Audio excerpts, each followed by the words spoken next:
So we are now going to record this, so anybody out there knows that we are recording this. But welcome to our fourth and final presentation on trekking through trail communities, our Ice Age Trail University virtual option. Today we're going to talk about the eastern region, Manitowoc to Rivers and Sturgeon Bay. So we're excited to talk about that area, one of the first areas that when I started working for the organization some 20 years ago, some of the areas that I went to first. Cheryl, you may remember some of those days. My name, for those of you that I don't know, my name is Kevin Thusius. I'm the Director of Land Conservation for the Ice Age Trail Alliance. Today I'm just going to help out, be behind the scenes, and turn it over to our very capable co-workers. Some ground rules for those of you that are on, and I'll bring this up in case others join. I'll bring it up later as well. Please stay on mute. If you have a question, somebody's already been using it. Use the chat, and we'll get to the questions toward the end of the presentation. Feel free to have yourself on camera, of course, but if you want to stay off, that's just as fine as well. Always good to see your face. We will go through the presentation here today. It's going to be done by Miranda Murphy. Hi there, Miranda. She is with us today. Miranda is our field engagement intern. And I guess it's important to talk some fun facts, and you could get this off our website, but I'm going to steal right from there. And it's all going to be about dogs today. That she has 3 dogs, a poodle, a terrier, and a small size cattle dog mix. We certainly are dog friendly office, and happy to have any of them in the office anytime. And for Mara, this one's actually going to be about a blue jay. And I just read this today. Your favorite animal is a blue jay, even though they're the jerks of the bird world. And I just got to say, they're jerks for a reason. They save the lives of a lot of other birds. Okay, they're out there. They're the sentinels. So instead of jerks, we're going to call them sentinels of the bird world. But I'm glad to know that your favorite bird or animal is a blue jay. It's one of my favorite as well. Mara Hanley is our AmeriCorps Vista Communications Sports Specialist, and she will support specialist. She will be leading us through the discussion today. So I am going to go to the background and let Mara take over. Again, if you have any questions, let us know via chat. Okay, before Mara gets started, I'm just going to do a quick overview, and Mara, maybe you could share your screen while we're getting started up here. So the way that this presentation came about was Mara and Amy Lord, our outreach education manager, were updating the itineraries for all of the trail communities for the year, and we decided that it would be a good idea to hold these Zoom sessions to just highlight some of the places that we found along the way that we thought were really interesting.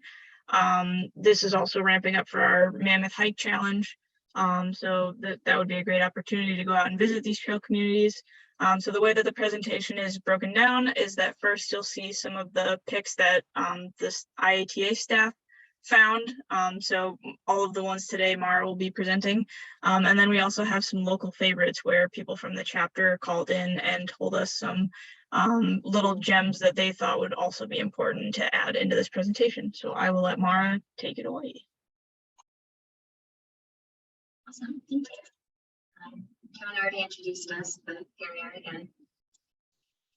So yeah, we'll start out with Manitowoc to Rivers. I'll also just say we have Cheryl here from the eastern region of the Ice Age Trail, and she'll be presenting the local favorites. So very excited to have a local here to kind of share their picks. So the picks I chose for this area, first is Courthouse Pub, which is located in Manitowoc. It's kind of a casual microbrewery. It's actually housed in this old beer hall. It was known as Frank Willinger's Beer Hall, and it was built back in like around 1885. So as you can see from like this picture over here, it's really cool architecture that kind of resembles that. And then there's the Bernsteins Confectionary, also in Manitowoc. That's kind of your traditional candy shop and chocolate shop. They opened back in 1932, so they're definitely like a staple for the area. If you're looking to like bring a little treat back home with you after visiting the region, it's probably a good place to go and get something. And I'm pretty sure they also have kind of like expanded their network and sometimes make like special chocolates and stuff for different like companies that are doing events and things. There's also the Woodland Dunes Nature Center Preserve that's in Two Rivers. They have a bunch of different hiking trails that are really great, especially if you're into birding. The dune segment of the Ice Age Trail, it goes through there. We've had previously different like hiking events at the preserve, so I'm sure there'll be more of those in the future. They have a butterfly garden there you can visit, and they also have like an education room, so if you're going with family or kids, you can stop there and they have fun different interactive activities you can do. There's also the Mariners Trail, which is a scenic paved trail that actually connects both cities, so Manitowoc and Two Rivers, and it's along the shoreline of Lake Michigan. So as you can see in this picture, if you have a stroller with you or you want to do some biking while you're out in the region, you can do that trail and enjoy the views of Lake Michigan along the way. I'm from Milwaukee, so I'm a big fan of Lake Michigan. And I'm sure it's also a lot nicer up in kind of the northern part of the lake rather than near the city. And then there's also Rogers Street Fishing Village, which is in Two Rivers. So they have a fishing museum there, and they also have like old shipwrecks you can see. There's a lighthouse back from 1886, which you can kind of see actually in this picture.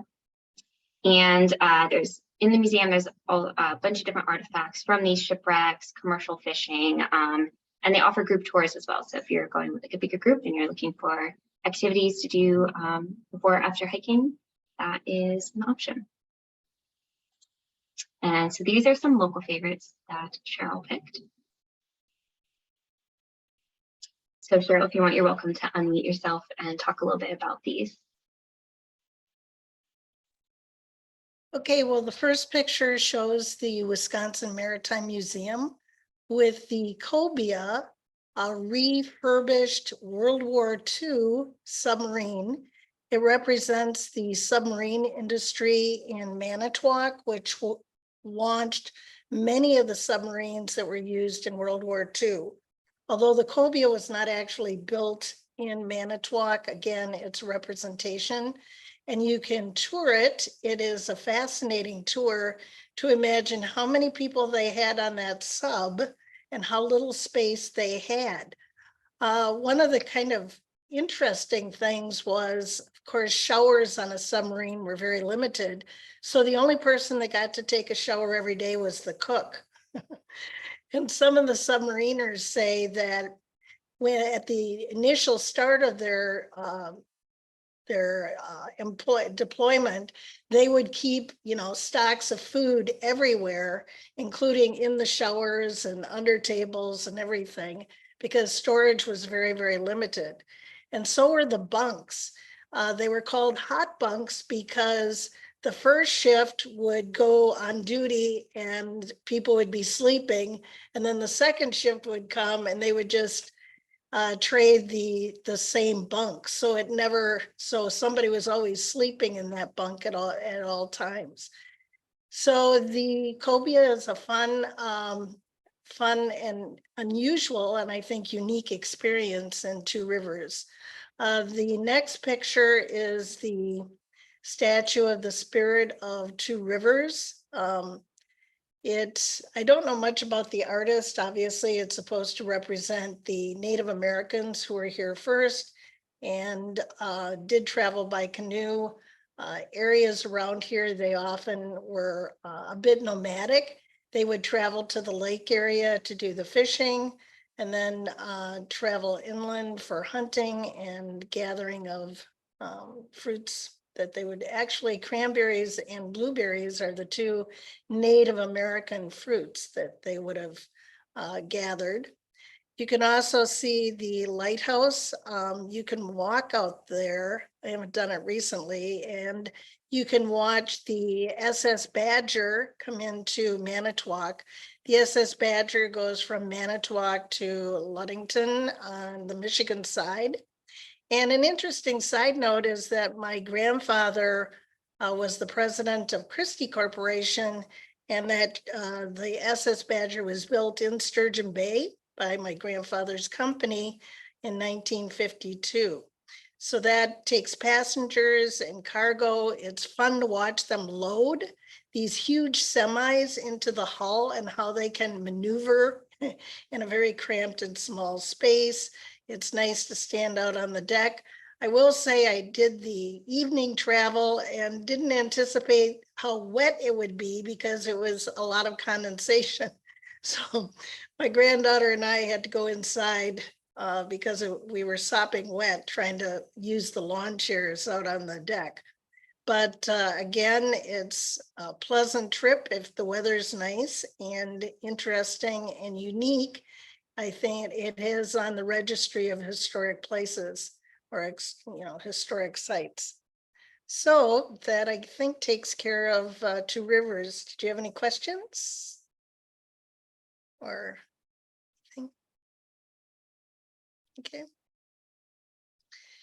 Okay, well, that was Manitowoc. No, sorry, that was Manitowoc. This is Two Rivers, and my super favorite is the Washington House, which is supposedly the home of the ice cream sundae, although a place in New York also claims that that status.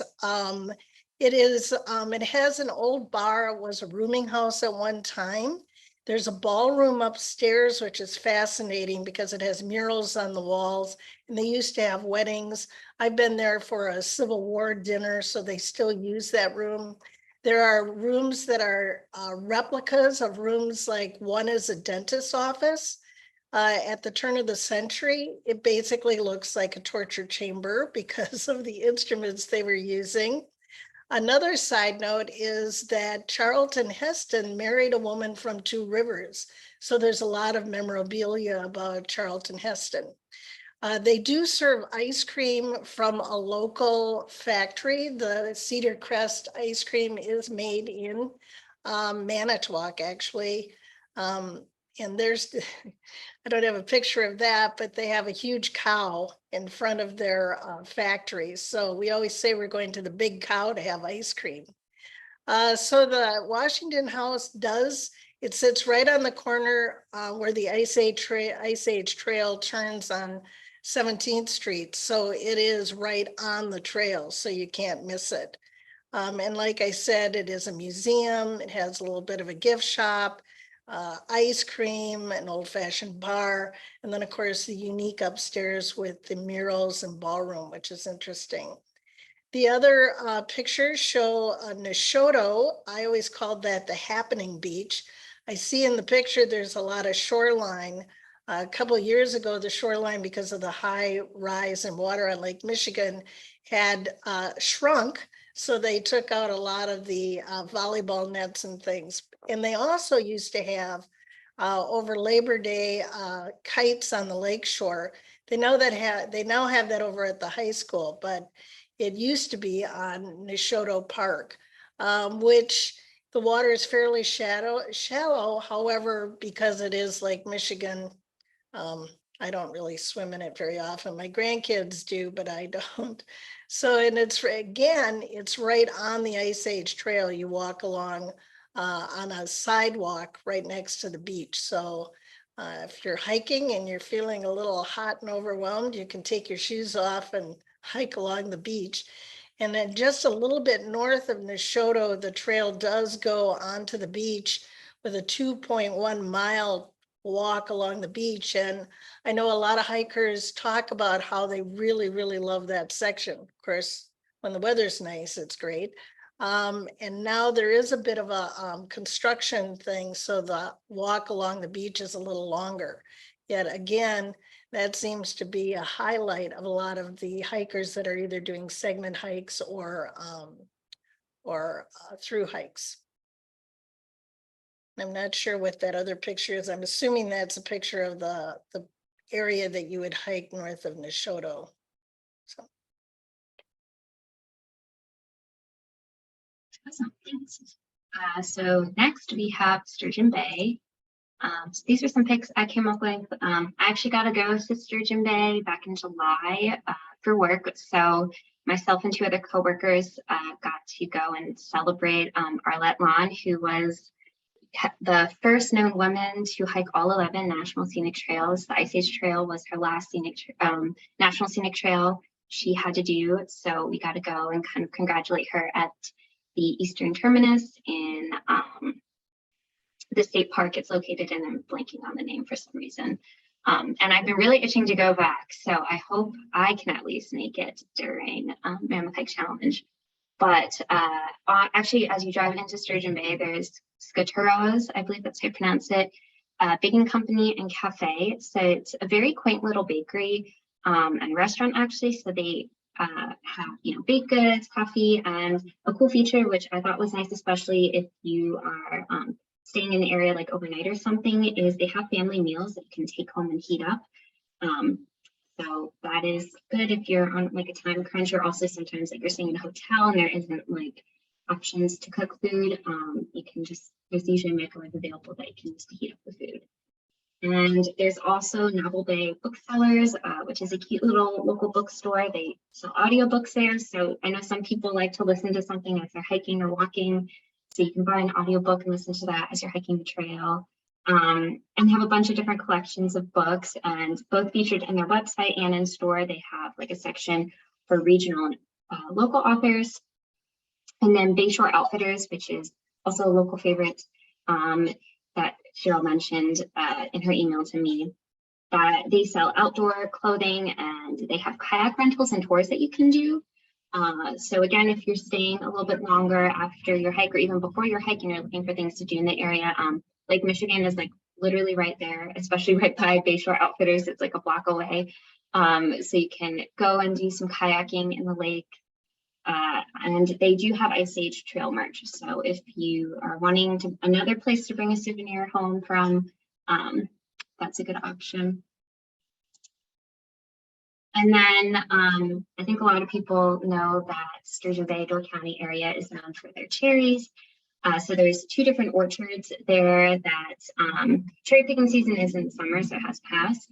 But at the very least, I know the Robertson orchard has different, they grow multiple fruits there. So like apple picking season is coming up, so you can go and do apple picking there.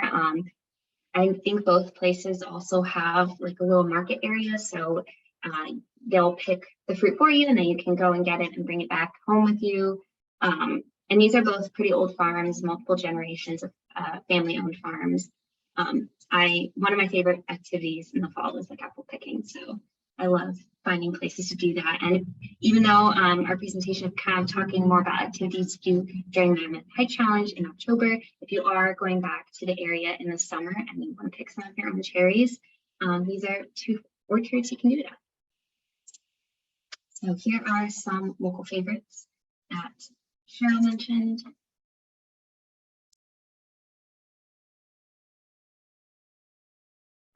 Yes, I see that you have a picture of Potawatomi State Park. It is the eastern terminus of the Ice Age Trail. It is on the Niagara Escarpment, which covers all of Door County, actually. I grew up in Door County, and my parents were born and raised there, and so were my grandparents. And Potawatomi Park was always fun place to go as a kid. I used to be able to have access from town. Now, of course, you have to go to the ranger station and pay a fee and stuff. It used to be just open to the public. At one time, there was talk about making it a national park. However, it wasn't large enough. It does have, as I said, some unique features because it is part of the Niagara Escarpment, which goes from Door County all the way down through New York and up in Canada as far as Niagara Falls. The scenery on top of the bluff is awesome because you look over Idlewild and Green Bay. Of course, in the spring, great wildflowers are Dutchman's breeches. We have a lot of lady slippers and trilliums, of course. Lots of trilliums. So the trail through the park ends up on the south end, and there is a part that you actually walk along Green Bay so that you could, if you wanted, take a dip. Green Bay is usually a lot warmer than Lake Michigan. And we offer a hike through the chapter every year at the end of May. It's our kickoff season for hiking. And we've had a good turnout every year for that hike. There are plans to redirect the trail in a more sustainable way and to remove it from the bike trail and the ski trail. So that I think is possible in 2023. And then we have the Woolly Mammoth, the new sculpture that does sit right on the trail as you turn to go up the street through town and past Bayshore Outfitters. This statue is in a lot of pictures now. It certainly has drawn a lot of attention. It's a nice addition to the trail, and it's near Potawatomi Park.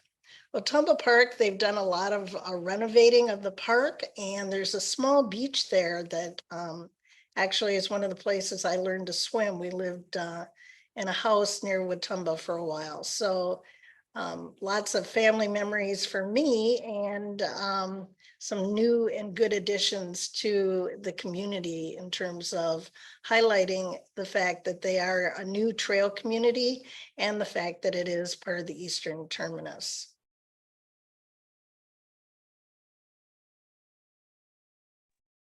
Awesome. Well, thanks again, Cheryl, for sharing your local favorites.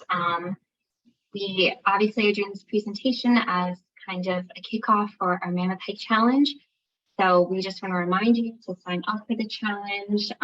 It starts October 1st, which is next Saturday. Kind of crazy, almost only a week away. You can sign up throughout the whole month of October, so it's okay if you don't get to it now.